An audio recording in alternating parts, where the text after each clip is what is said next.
Hello, and welcome to another episode of the Super Data Brothers Super Show. I am Ryan Dolly, and we have got a good episode for you today. Let me tell you, lots to talk about.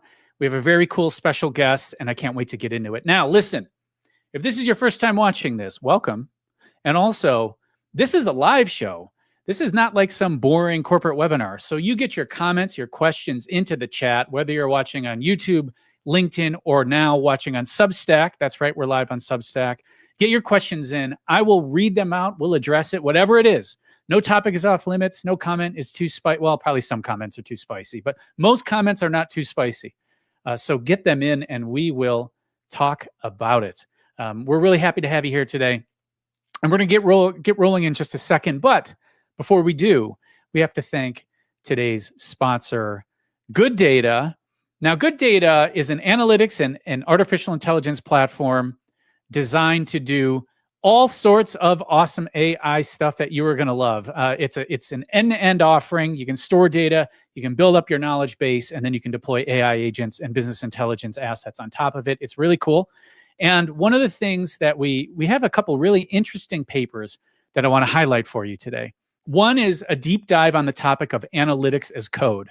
So this is the idea that every analytics object should be versionable as code, and you should have APIs and SDKs and React libraries and all sorts of stuff to let you manage and deploy those analytics objects.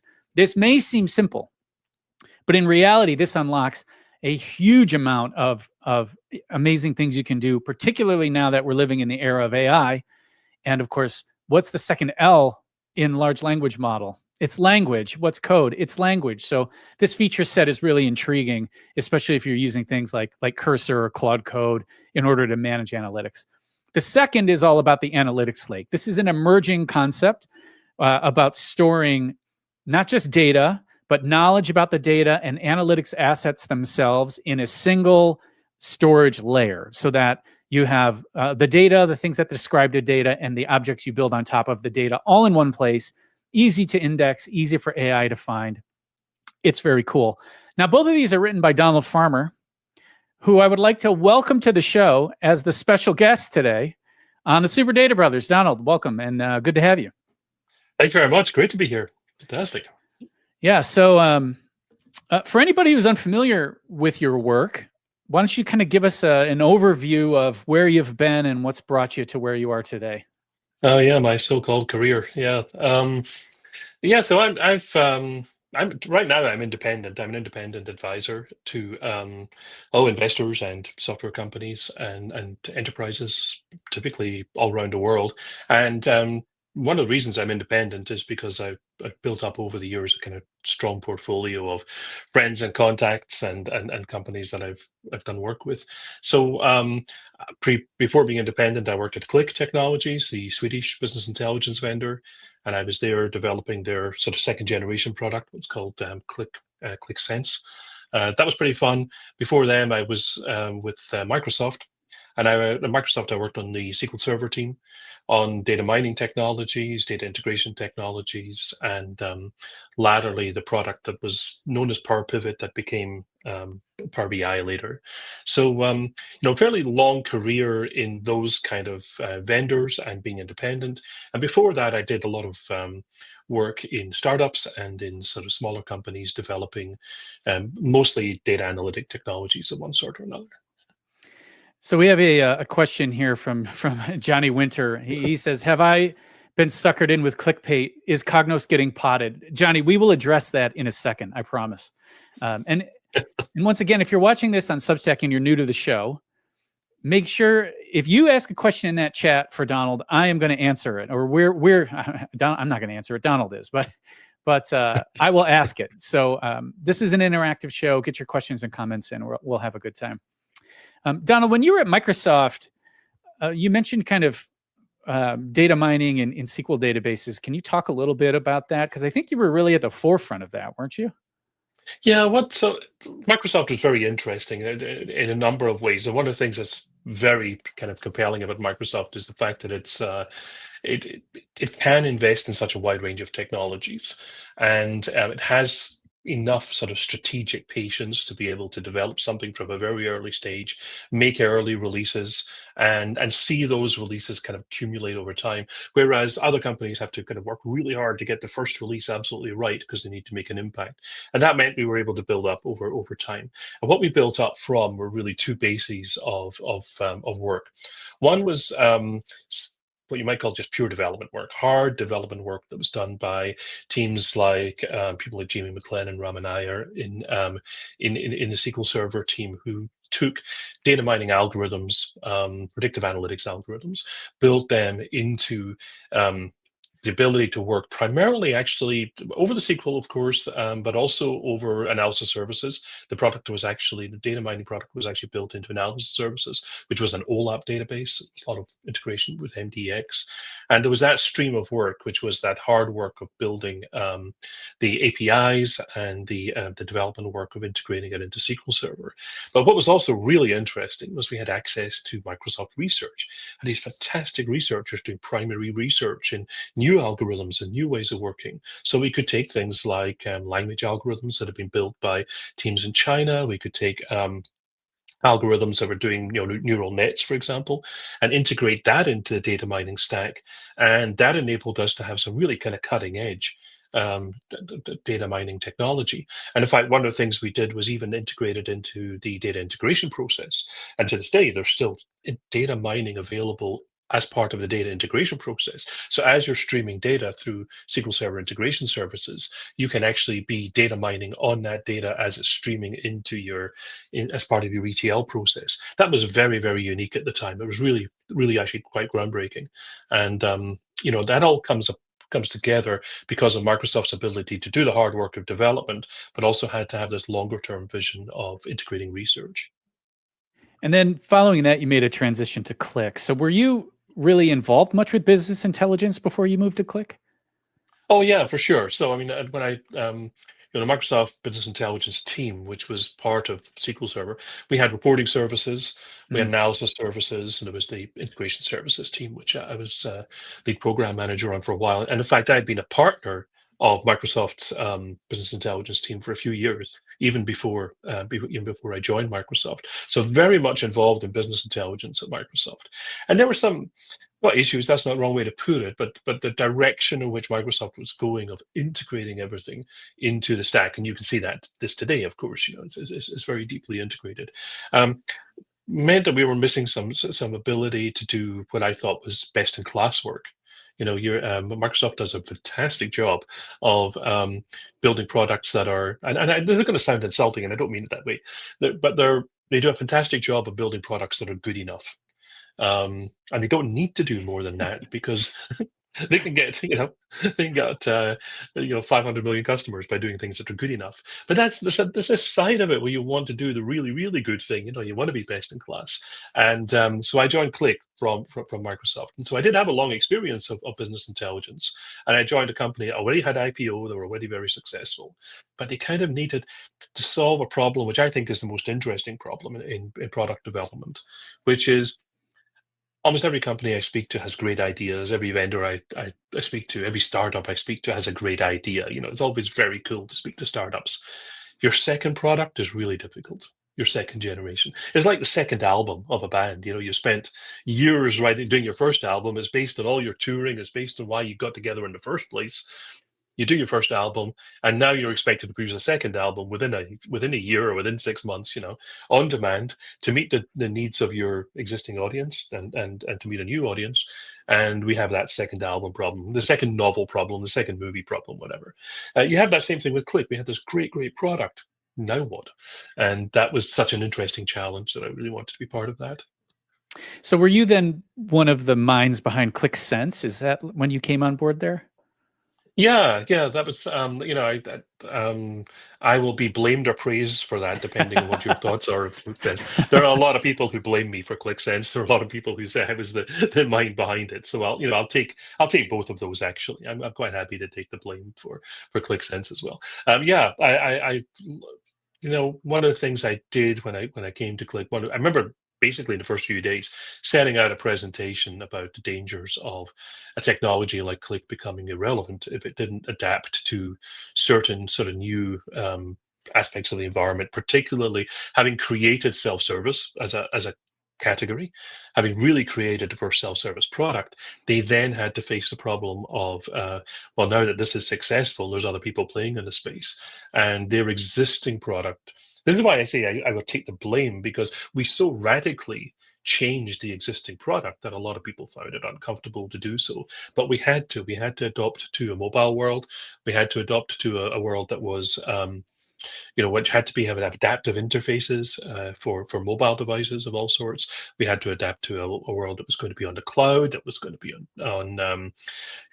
that was going to be based around touch. We had to think about what the management experience of that was. So there was a whole lot of things that had to change. It was a fantastic learning experience of how to develop a second product, and learning experience around the mistakes you can make that way as well. How did it feel? Because I think at the same time, so in my memory, I'll kind of tell you where I was, and we can use this as a transition to our first news item too. But Yeah. at the time, I remember when ClickSense first came out because I downloaded a trial of it and started playing around with it. And I was at a power company in Wisconsin, and we were primarily a Cognos customer.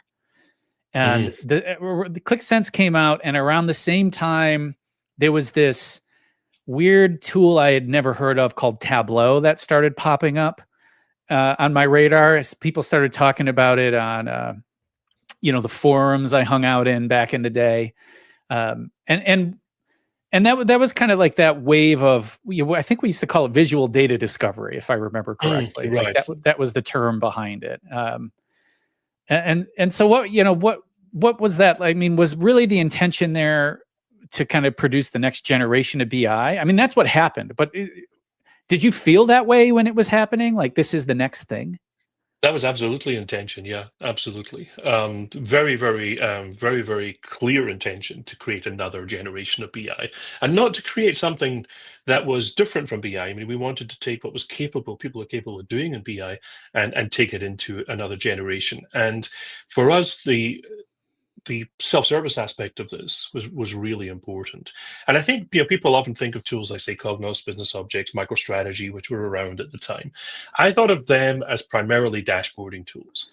Their purpose was to meet that kind of demand that came out of the work that people like Robert Kaplan had done on strategy maps and how do you analyze a business. Cognos, I don't know if you remember this, maybe as a Cognos user you would, one of the best books on business intelligence ever written was this tiny book that Cognos produced called The Multidimensional Manager. They produced it way back in the late 1990s. I still have like 2 copies of it. And it simply went through, I think, 10 scenarios that managers need multidimensional analysis for, and it gave you 10 examples. It was the most fantastic little book because it absolutely encapsulated the concept behind business intelligence, which is here is a way of navigating and slicing and dicing the business questions that you need to manage your business. It was fantastic work. And that was very much what those classic business intelligence companies were focused on. The tools that came along next, Click and Tableau, were different in substantial ways. Those tools like Cognos, MicroStrategy, and Business Objects were tools that developed business intelligence solutions primarily developed by specialists within IT, producing dashboards that were then deployed to non-specialists to use. Click was really the first technology that was intended for non-specialists to do their own analysis. and that genuine self-service. There were people who could do that with Cognos and business objects for sure. There were people who could do that, but with Click, the product was actually designed to do that, to enable people to do their own analysis. And that was very powerful. Tableau, as you said, visual is really important. I love Tableau. I think it's a fantastic company. I remember when they were a project, Polaris project at Stanford, and they were great then. And they actually started as a visualization tool over SQL Server Analysis Services. That was their primary data source. That's from the day they started. So I've known them since that time, since before they were Tableau. And it's a great technology, but Tableau was a little bit different. Two things about Tableau that I can tell you. Am I ranting here? Can I go? I mean, I'm please, streaming on here. Please, this is great. But two things I can tell you about Tableau that are really interesting. The first is I remember sneaking into a Tableau event when I was at Click. It was held in Seattle, and Christian presented the Tableau Mac client. And the native Mac client for Tableau, and the audience went wild, standing ovation for a native Mac client. And I went back to Click and was telling people about this. And, people at board level at Click, people at senior management were saying, I don't know anybody who uses a Mac. None of our customers use Macs. And there was two very important thing about that was that the Tableau users who used Macs back in those days, Tableau users saw themselves as creatives. They were equivalent to designers, to graphic designers, to musicians, to artists, to interpreters. They saw Tableau as a creative product. And people who use Click saw Click as a business analytical product. And they were very, very different mindsets. And one of the things about Tableau is because it was so focused on visualization and so focused on the creator's ability to deliver a visualization that encapsulated their interpretation of the data visually. Tableau never produced a mobile version. They tried. Thierry Dell, who had been at Microsoft and then went to Tableau, a great guy who was one of the primary mind behind the design of Power Pivot, which became Power BI. He then went to Tableau. He actually had a project Tableau called Elastic, which was Tableau for an iPad, but it never came out. It never was released. It's kind of cool. Certainly wasn't as good as ClickSense, but the problem was you couldn't do the Tableau thing with it, which is you couldn't design a visualization which is just so. Because as soon as you turn it vertically, it has to change. And that adaptive interface then breaks that visual, the vision of the designer. So I've created this visualization. Now the user is going to turn it sideways and I'm going to lose that. That's not the Tableau way. So it was sort of interesting from that point of view that you had these very distinctive worlds of Click and Tableau, a visual approach, a business analytics approach, and both of these were self-service and almost completely took over from the vision of business intelligence as a centrally managed dashboarding capability. Yeah, and that was 100%. No, that was great. I mean, see, this is why I wanted to have you on, because you were there, right? I was downstream of that in my, seeing the outputs, because I was on that centralized BI team where, right. When I started that job, we had some tickets in the ticketing queue that were 3 or 4 years old. And when I left 3.5 years later, some of them were still there. And we're still, like, the users would say, we still need this. And so that was, it's hard to imagine now, I think, in BI, but that was such a huge problem, was just, it takes so long to get anything done in these legacy BI tools. I have a couple comments that came in that we should address, and we'll get on with the news. So the first one is Zoltech11 watching on YouTube says, Power BI is non-existent in the on-premises enterprise environment. True. Will there be any remaining Click, Cognos, and Tableau in the on-premise environment in the next 5 years? And I guess it's just a general question. Is on-prem BI still going to be a thing 5 years from now? Is on-prem going to be a thing in 5 years from now? I think that's actually a reasonable question to ask, because so much of business processing has now moved on into the cloud. It's interesting that what are the things which are on premises? There are some very specific requirements which are now on premises, and they are. I mean, for example, people are building AI on premises. In particular, I see a lot of companies running small AI models on premises. Now, why are they doing that? Because they don't want to share their data. They don't want the risk of doing it on the cloud. They don't want the expense of doing it on the cloud, and they want to build their own model. Doing it on premises is economical and safe. But when it comes to something like analytics, the very fact that you need to integrate data, as so much of your data is going to be on the cloud anyway, this is really important. I personally believe that analytics follows the data rather than bringing your data to the analysis. The analysis should analyze the data where it is, where it lies, play it where it lies. I think that's very, very important, not just for efficiency, but also so that you can, as needed, dig into the data to get the very specific insights that you need, rather than always relying on whether somebody has created the right extract or done the right transformation. You often have to be able to get back to the raw data. So I think from that point of view, analytics should follow the data. If the data's in the cloud, that's where analytics will be. So will there be a model for on-premises analytics in the future? Yes, if there's on-premises data, but increasingly that's just not the case. It's not an analytics question so much as a data question. We do have at Good Data a few customers where, because we have, and Sabir makes this point, Cognos did release containers for on-premise environments last quarter, and that's one thing. We do have a niche at Good Data of people who, for regulatory purposes or maybe cultural purposes, operate primarily in on-prem data centers. We have a huge customer in Germany, for example, where it's like they have 3 data centers in Nuremberg and nothing can leave the data centers, right? They operate all their own hardware, and we have a Kubernetes release, and so for them, but to your point. Well, why is that? It's because the data is in those on-prem systems, right? So if you're in a situation where your data has to stay in an on-prem system, then it will make sense to deploy analytics alongside it. But otherwise, we talk about cloud and on-prem, but we often overlook exactly what you're talking about, which is private cloud. Still perfectly possible to run what is effectively cloud on premises. See, cloud doesn't need to be something which is out there. Yep. And we have a comment here from Jason Tuleru, who says, my favorite experience with Tableau was working with an art director at a marketing agency to build a data product front end with it. The project taught me to care about every pixel and color choice. Ooh, yeah. Pixel perfection.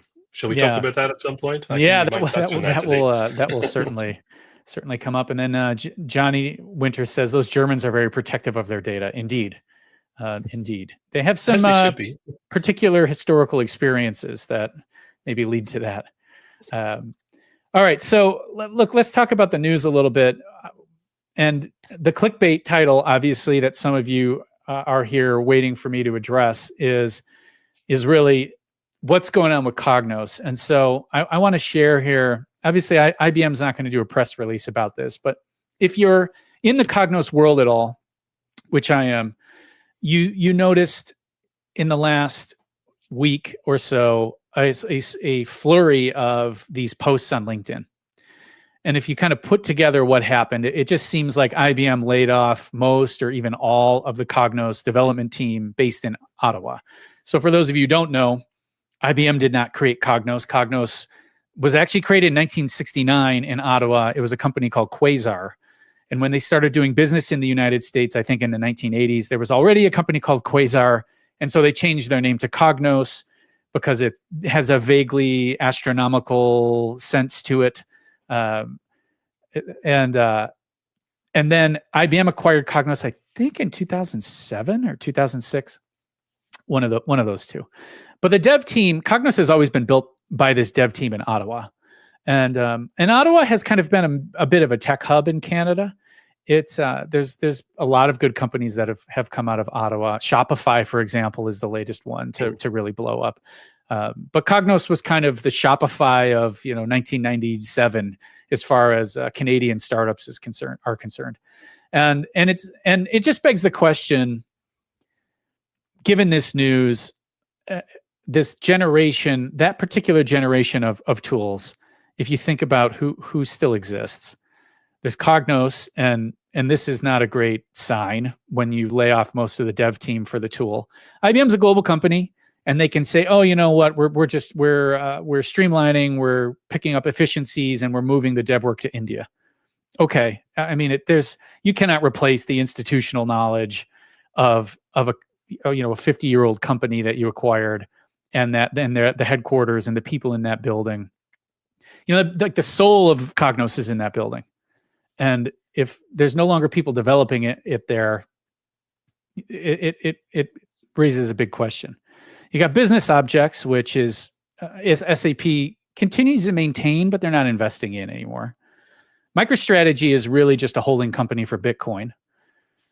So we really may be seeing kind of the end stage of that first generation of BI that Tableau and you at Qlik set out to overturn. But my question for you is, has the need for this type of BI really gone away? So the short answer is no. But of course, I've got a longer answer, as you'd expect by now. There's something very interesting about the emergence of these analytic technologies. It's a pattern which is repeated over decades.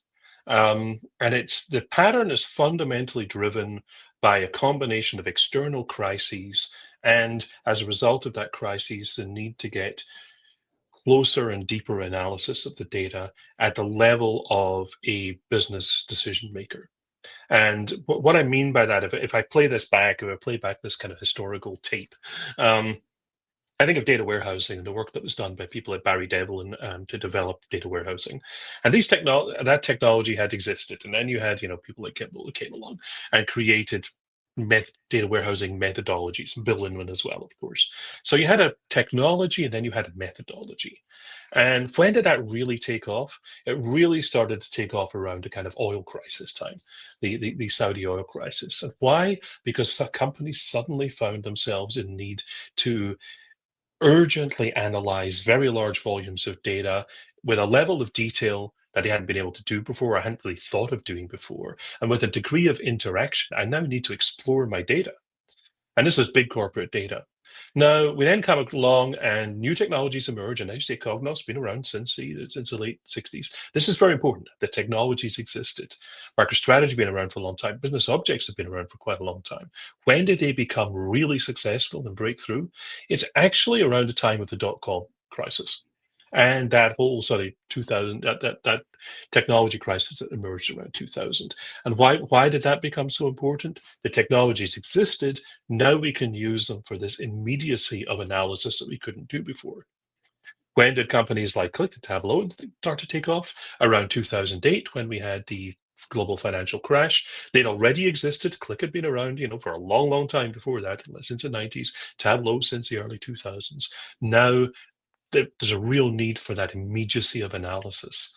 And I think what we're seeing now is something else. So it's the need for the immediacy of intelligence that's driving this. And that's driven externally. It's not just that the technology is available. It is also that the technology is established enough to now be useful in solving some particular problems.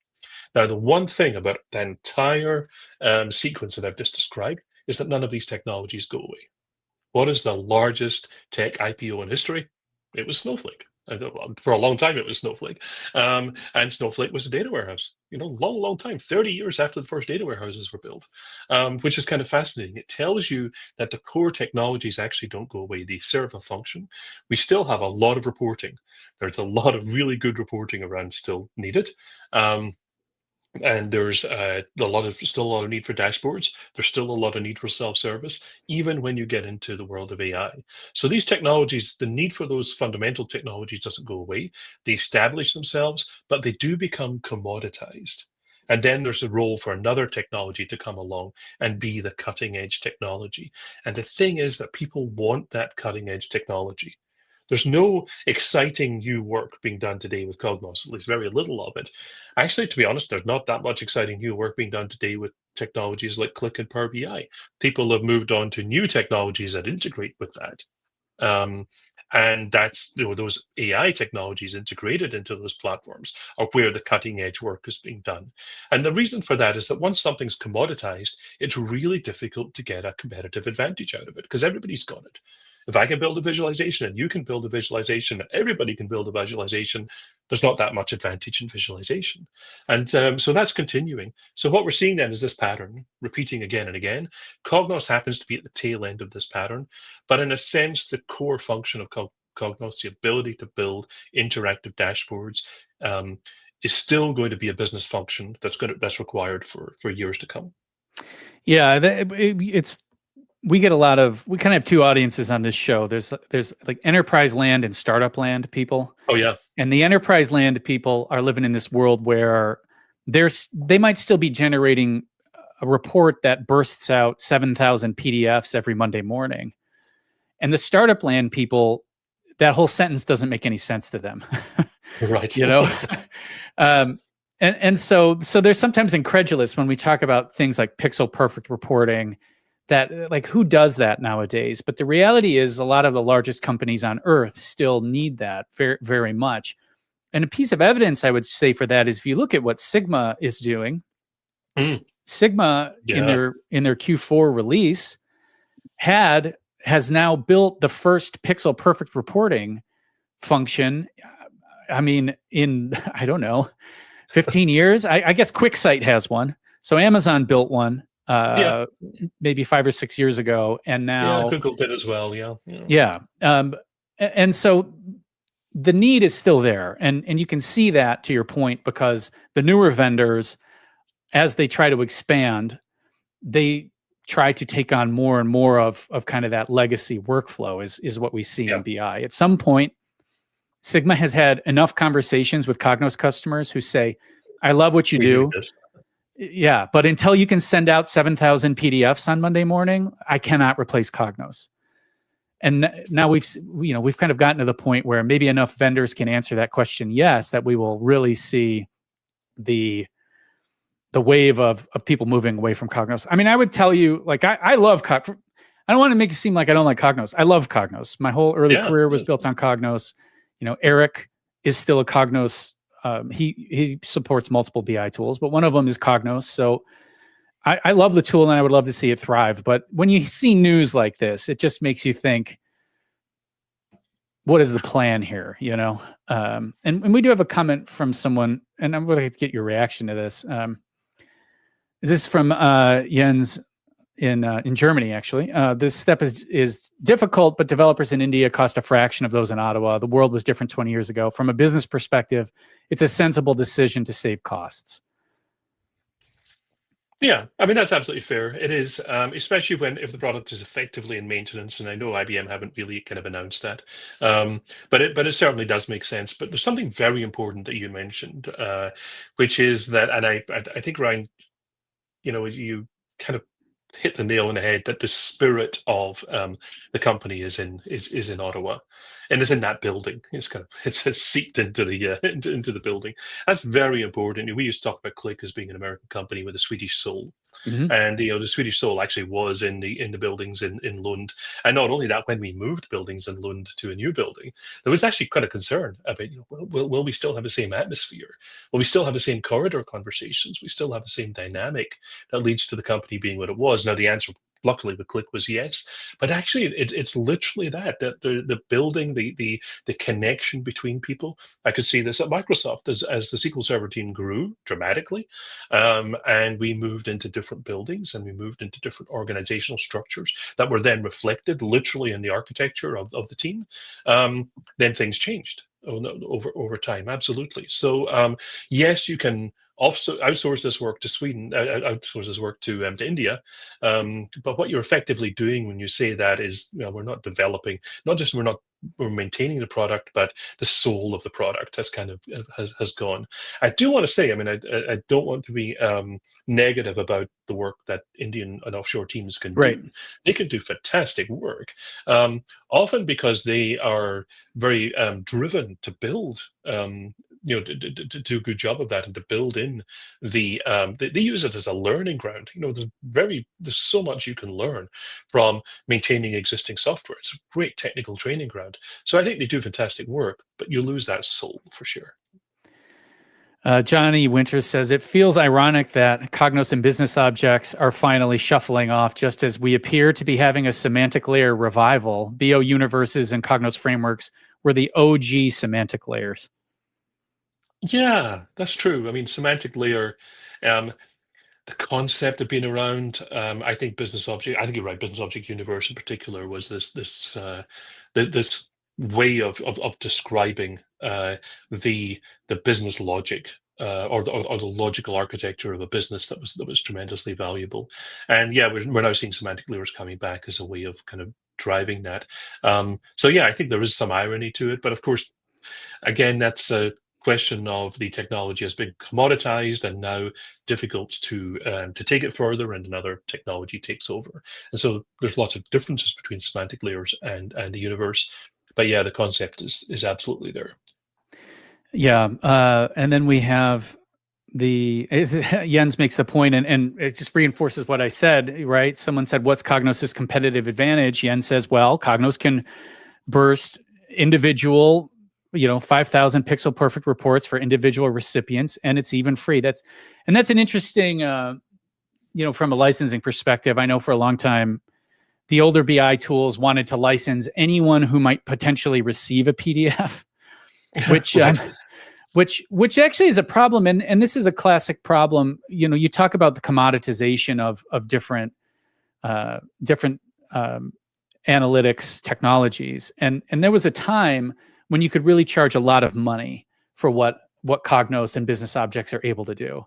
Once that gets commoditized, it's much harder to do that. But if you're a company that adopted Cognos in 2003, you're locked into a licensing structure from before it was a commoditized thing. And so it makes the incumbents seem incredibly expensive compared to what you might be able to get from someone offering similar capabilities today who developed and has a cost structure and a contract structure based on that commoditized environment.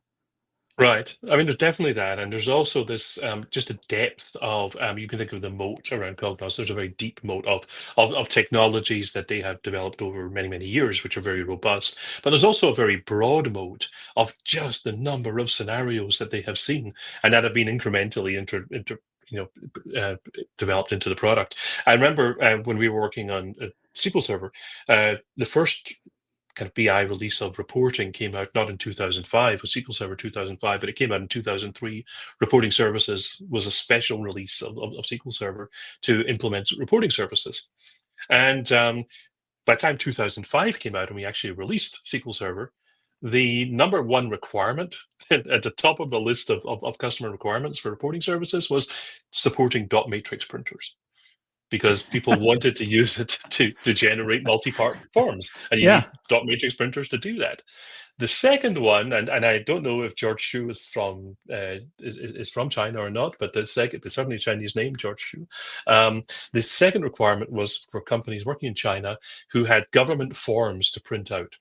And the government form in China, in the top left-hand side, had a row header and a column header, and the row header abbreviation and the column header abbreviation were split with a triangle. The rectangle was split in two into two triangles, and that had to be done. You could not. You couldn't submit the form without that. Actually, a very difficult thing to do well, not very difficult, but difficult enough to do in a reporting form. We actually had to implement that, and no sales in China if you don't implement that one feature for that little corner. But those things build up over time, and Cognos, guarantee you, has thousands of those tiny features that make this huge moat of features that any new company coming along to do it either has to replicate all that or say, no, that doesn't matter. That's not our market. We're doing something else. Right. And you saw that with the Pixel Perfect, the old school reporting feature set, right? Like Tableau, Tableau never did it. Like you can't produce those. And the temptation to do it is really when I'm sure when you're in a sales environment where you're trying to unseat Cognos or business objects and people are saying, well, we can't ditch these until you until you give this feature set. But instead, what they did is they found a new audience. I think they found that more creative audience. We were talking about Macs earlier, and like who had a Mac back then, and exactly. And to a certain extent, you can then leave that to the incumbents. And Click, we did acquire a reporting platform, and that tells you a lot about Click as well, that we were getting into that enterprise market. Yeah. And somebody just made a note. I noticed that somebody said that George Shu is from Ottawa, inside that building. Well, George, I hope you're still inside, one of you that are still inside that building. If not, good luck. Yeah. Good luck, George. George and I have communicated off and on through the years, right, okay. and so he's a talented guy, and I think he'll be okay one way or the other. But hopefully, still okay now. Okay, so we've got a lot of good questions in here. There's a question earlier I meant to just a point I meant to highlight that I thought was interesting from earlier, which is all analysis is multidimensional analysis. Ironic then that 99% of BI tools operate primarily on tabular data. Yeah, I mean, they simulate multidimensional analysis, right? On top of the tabular data is what they ultimately do. Yeah. Multidimensional is a way of thinking about the world. It's an approach to analysis that is it's incredibly powerful. Yeah. And I think there's people with what I would call the multidimensional mindset who see it that way. And for them, every analytic problem is a multidimensional problem. I know a lot of great analysts who would agree. I worked with an analyst back in the OLAP Cube days who, our standard was try not to have more than like 9 to 12 dimensions in a cube, because people can't hold that many dimensions in their head at one time. And I worked with one guy who would say, I need 45 dimensions. And he was a very peculiar gentleman. And I believed that he actually could hold 45 dimensions in his head at once. And when you watched him use the OLAP cube, it was clear that he had, his mind was just structured in such a way that for him, that was useful to have that many levers to pull. I'm kind of glad I didn't work with him before I joined Microsoft, and I was consulting in Scotland and working in a small startup that was building an automated cube building. If people came to me with that kind of requirement, I would kind of call them back the next day and say, I'm having difficulty accessing my notes. Could you just run through those dimensions again? And guarantee you, they could only remember 7 or 8 or 9. They couldn't remember 45. If you sat down with them to analyze it, they had dozens. When you actually ask them again, it turns out there's only 7 or 8 to use every day. The magic number 7. Joseph asks, will print-oriented reports and dashboards become obsolete if or when AI-driven chat becomes the preferred method to interact with information? Yeah, Joseph, if you could just send me a telegram with that, and as soon as the boy arrives at the door with a telegram, I'll answer that question. I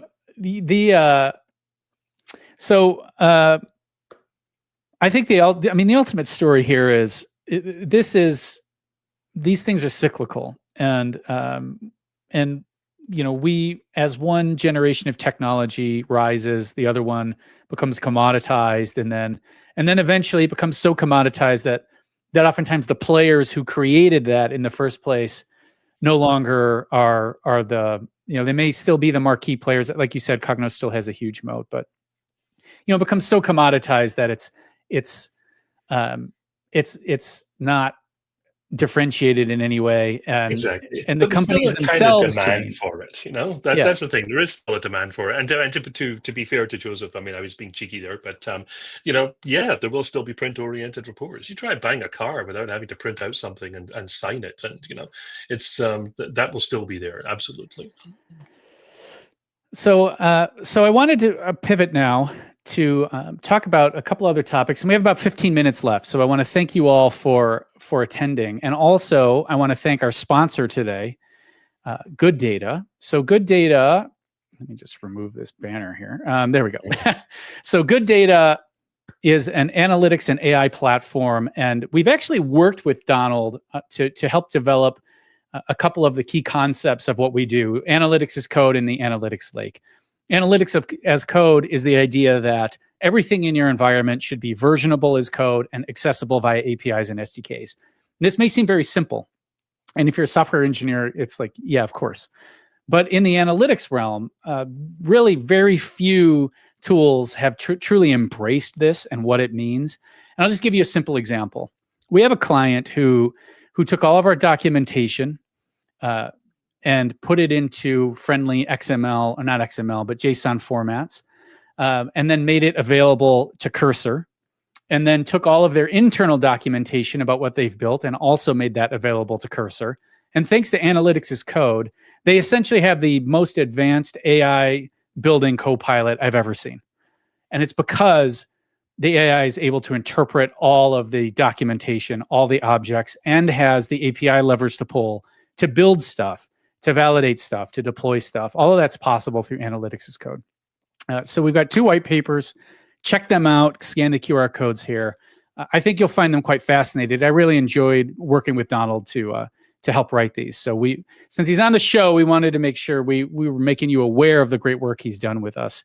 And thank you, Donald, for doing it.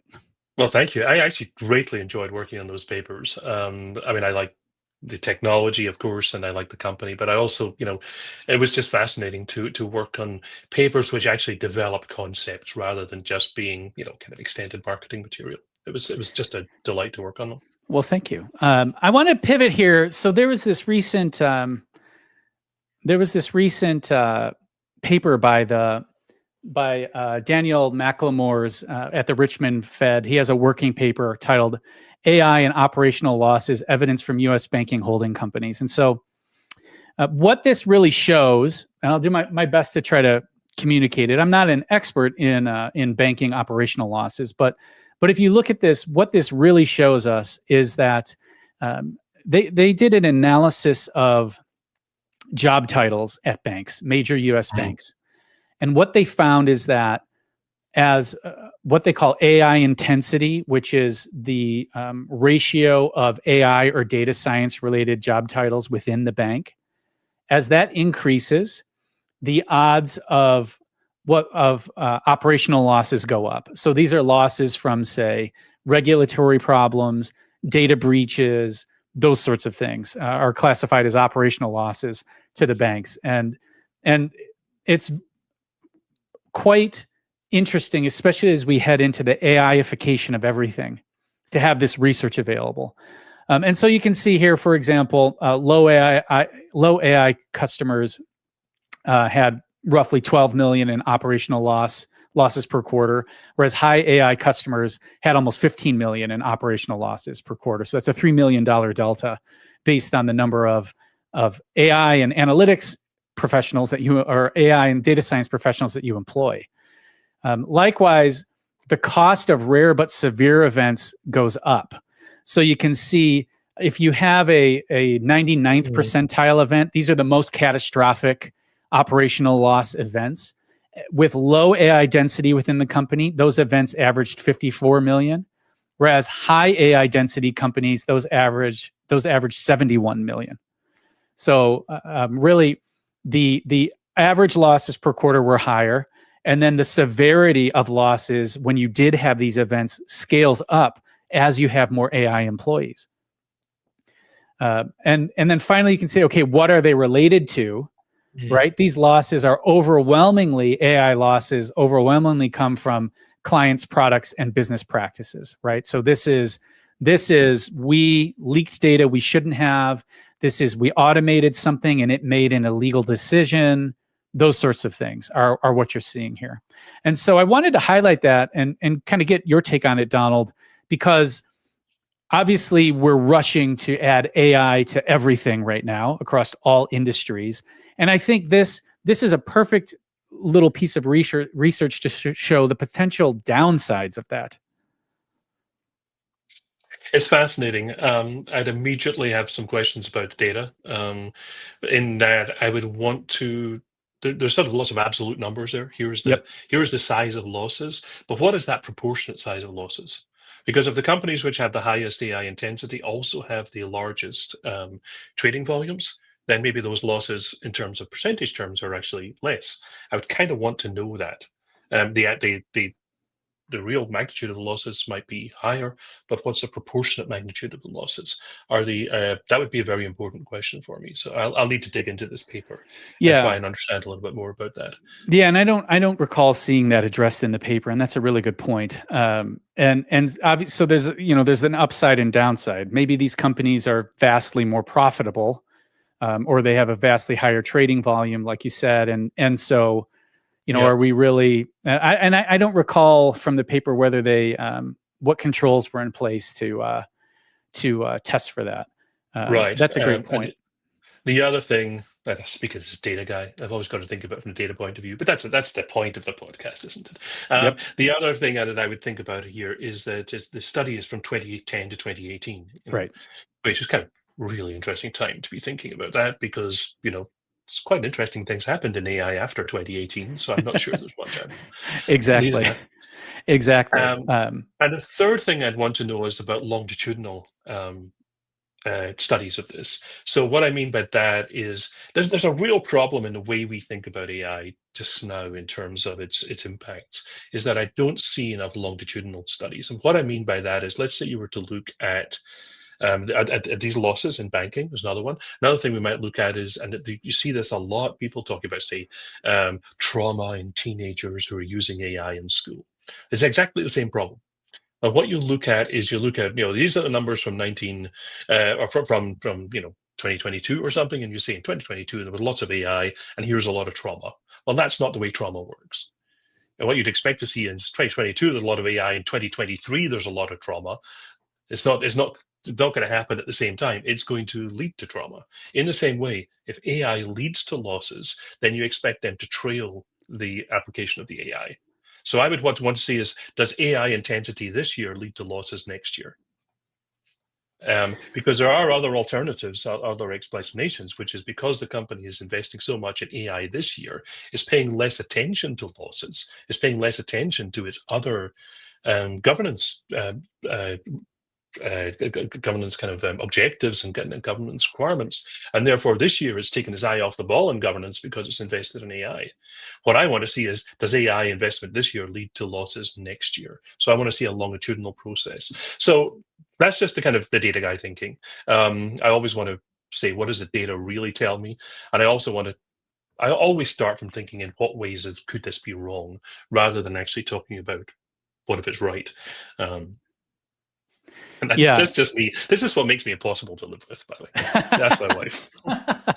No, but it's a valid point, right? Like nobody should read this study and conclude, oh, we need to stop investing in AI because it will lead to catastrophic losses, right? Thank You can't say that. This is an interesting study that, for many of the reasons that you've outlined, may or may not be valid, right? But it is, it's an interesting data point, and I would like to. I'm curious. Well, the great thing is it starts that conversation, and that's actually really important. The worst thing you could do is not have this conversation. So. Exactly.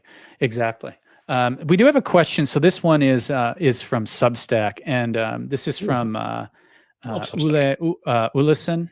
I apologize if I butchered your name, Ule. Do you know him? Not the way you pronounced it. Yeah. I did my best. So he asks, okay, a question, Ryan and Donald, how does it feel to follow one activity, one capability, if you will, for a long period of time in tech? There are so many bro influencers that change perspective and expertise as trends emerge, crypto, AI. What are the ups and downs of staying true to your discipline? That's a great question. One of the great ups is that if you stay true to it, it comes back. My sister made a lot of money as a COBOL programmer, reprogramming in the year 2000. Suddenly, when Snowflake had the largest data warehouse IPO, largest IPO in history in this data warehouse, suddenly all these data warehouse guys who've been around for years, wondering where the next dollar was going to come from, were doing pretty well. So the great cycle of life comes around, and the technologies that you stick with come back. But the other thing is, you do get a perspective of the way in which technologies mature and become part of business practice. My question to anyone who introduces a new technology is going to basically speak to me in a year I used to say when I was at Microsoft, let's get the case study out before the project fails, because at some point you get this new technology out. I think a great example of this, Q&A, Microsoft Q&A, which was this a few years ago before large language models, was this kind of interface for asking natural language questions. Not their first attempt at that, but asking natural questions of your data, asking natural language questions of your data. And they were very excited that Satya Nadella was using this every day.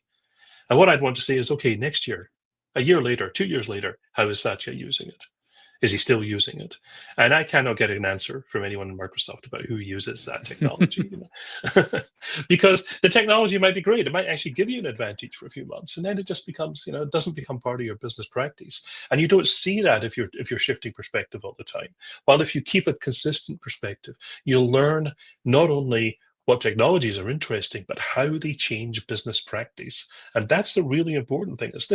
We shouldn't be having technologies conversations without connecting it to practice. And that's what you learn from keeping a long-term perspective. There's a lot of talk right now about BI being dead because of AI. And that doesn't really freak me out because look, it's wrong. Yeah. Yes. And I've been focused on this for a long time. And I know that it's going to change. Of course, it's going to change. AI will change the way we do things. But at the end of the day, BI was not actually about building that report to be printed on the dot matrix printer. And it was not actually about building the perfect dashboard in Tableau that had the exact right colors and the exact right format. It was about working with people and helping them get the most out of data. That's what BI is about. And that is not going to change, right? The way we do it might change, but fundamentally that needs not going to go away. Yeah, absolutely. While we're on the topic of AI, I do want to point out, and we've only got a little bit of time left here, but this briefing I actually built completely with AI. So these charts you will not find in the paper. I worked with ChatGPT in this case in order to, I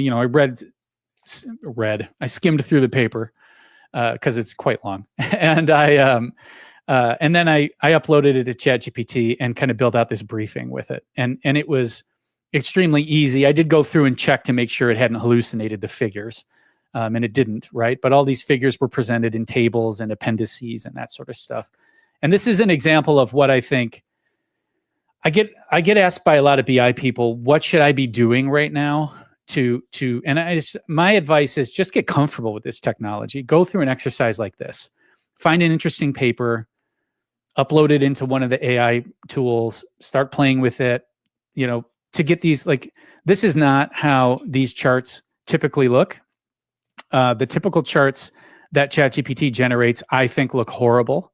And I provided it with the prompt, follow Stephen Few's principles of data visualization in order to have it rebuild the charts to look a little bit better. It had lots of grid lines and all sorts of horrible things going on that really offended me. So it's just a simple example of use AI to build this. This is a simple briefing book that I put together in 15 minutes before this morning as I was drinking coffee. And this example of the type of thing I think you can do to prepare for AI, because we're getting questions in here like, do you think the take on AI taking everyone's job is overblown?